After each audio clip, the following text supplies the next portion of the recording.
Day 2, Tuesday, the 8th of June, 1982. Again, the First Lady was escorted back to the Great Hall of the People the first thing that morning. She was scheduled to call on the most powerful political figure in China today, Communist Party Vice Chairman Deng Xiaoping.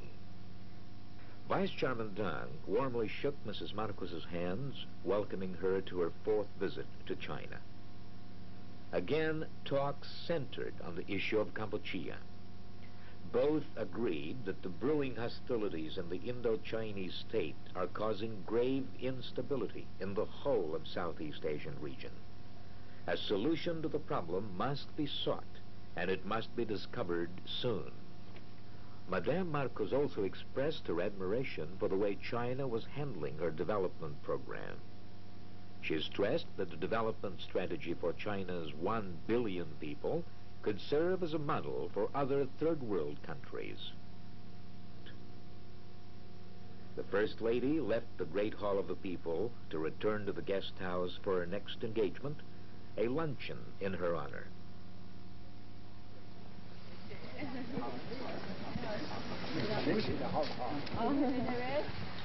Yes and no.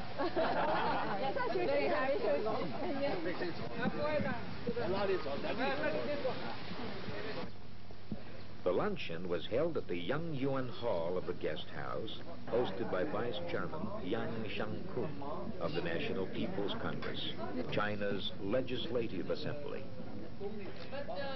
The luncheon afforded the members of Madame Marcos's delegation a chance to get acquainted with their counterparts in the Chinese government. The atmosphere during the occasion was very cordial and friendly.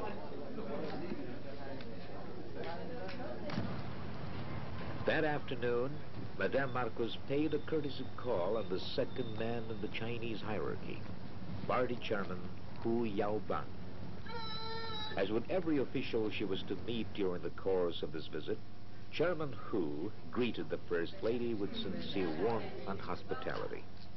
During their talks, Madame Marcos pointed out how her hosts had been effusive in their hospitality.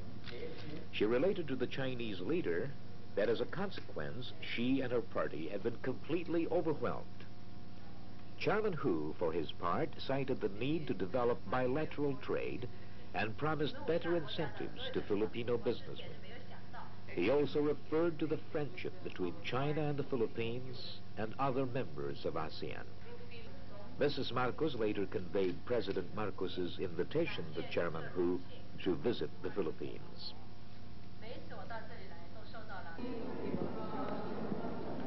Later that night, the Philippine delegation's last night in Peking, before they flew to the industrial port city of Shanghai, Madame Marcos hosted a return banquet in honor of Prime Minister Zhao Ziyang.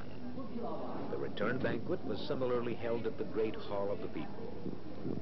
Mrs. Marcos and other Philippine officials stood in line to welcome the arriving Chinese guests.